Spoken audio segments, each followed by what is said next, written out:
भाई बहन की कहानी, हर टचिंग स्टोरी। राजेश और पायल दोनों भाई बहन थे। एक दूसरे से बहुत प्यार करते थे वो दोनों।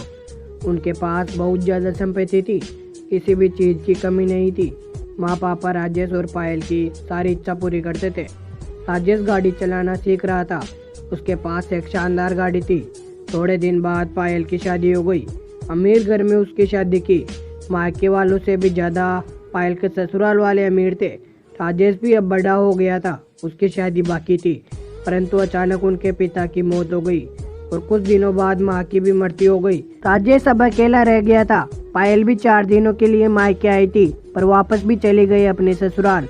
अब सारा कारोबार राजेश के कंधों पर आया था, पर उसे अनेक लोगों ने फंसाया। एक बार बड़ी डील की, पर उसमें उसे घाटा हुआ और राजेश बर्बाद हो गया। उसकी खेती जब्त हो गई, घर की नीलामी हो गई। ऐशो आराम में रहने वाला राजेश अब उसके बुरे दिन आ गए थे। जिसके पास सैकड़ों लोग खाना खाते थे, आज वो एक निवाले के लिए तरस रहा था। जो मुलायम गद्दे पर सोता था, आज उसे सड़क पर सोना पड़ रहा है। जिस राजेश को 1000 लोग पहले हाथ जोड़ते थे, वही आज सबके सामने हाथ फैला रहा था।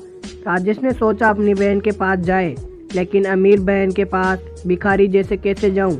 जिसके पास पहले गाड़ी में बैठकर जाता था, आज उसके पास पैदल कैसे जाऊं? अच्छे कपड़े पहनकर मैं पहले जाता था, वह फटे हुए कपड़े में कैसे जाऊं? परंतु राजेश मन में बोला, प्यार अमीरी और गरीबी नहीं देखता। मेरी बहन मुझे अपने पास क्यों नहीं आने देगी भला? मुमकिन नहीं है यह कि वो मेरी हालत की वजह से मुझे धिक्कारे। वह बहन के पास गया, दरवाजे में खड़ा हुआ। ऊपर छत से बहन देख रही थी। राजेश ने ऊपर देखा, पर बहन अंदर चली गई। राजेश को लगा बहन नीचे मिलने के लिए आ रही होगी, पर कोई आया ही नहीं। दरवाजे पर खड़े नौकर ने पूछा, कौन हो तुम? या क्यों खड़े हो चोरों के जैसे? निकलो यहाँ से। राजेश बोला, मेरे बहन का घर ही है, उसे अंदर जाकर बताओ जाओ। नौकर हंसकर घर में जाकर वापस आया। वो राजेश को बोला, चलो वह तबेले में आपको खाना ला कर देता हूँ, वह खा लो और जाओ यहाँ से। राजेश ने पूछा, बहन ने क्या कहा? नौकर बोला, मेम साहब बोली होगा कोई भिखारी, बैठा दो तबेले में, दे दो बासी खाना। राजेश तबेले में गया और उसकी आंखों में आंसू आने लगे। उसे नौकर ने सूखी रोटी दे दी। राजेश ने वहाँ पर एक खड्डा खोदा और वहाँ पर वह रोटी दबा दी। पानी पिए बिना वो वहाँ से चला जाता है। उस दिन के बाद कुछ सोचकर राजेश दूर देश चला जाता है। वह कंपनी में नौकर बना। एक बार उस कंपनी में मैनेजर को बहुत कठिन समस्या आई। राजेश की सलाह से मैनेजर उस समस्या से बाहर निकला। राजेश से खुश होकर मैनेजर ने उसे मुख्य प्रधान बना दिया। राजेश के कहने मुताबिक मैनेजर सब काम करने लगा था। नए प्रधान के रूम में राजेश की वाह होने लगी। राजेश ने अब शादी भी कर ली थी। वह बड़े बंगले में रहने लगा। अब अपनी बहन को जाकर मिले, ऐसा उसे लगा। तभी वह गाड़ी में बैठकर अपनी पत्नी के साथ बहन के घर गया।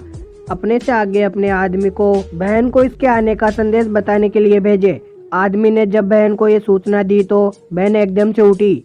वह अपने पति के साथ दरवाजे में खड़ी रही अपने भाई के स्वागत के लिए। ढोल नगाड़े बज रहे थे। बड़े ठाठ बाहर से भाई बहन के घर आया। दूसरे दिन बड़ी मेहमान नवाजी थी। गांव के बड़े बड़े लोगों को न्योता दिया गया। चंदन के टेबल थे, चांदी की थाली थी, 5 पकवान थे। सारे लोग टेबल पर बैठने वाले ही थे। उतने में भाई एकदम से उठा।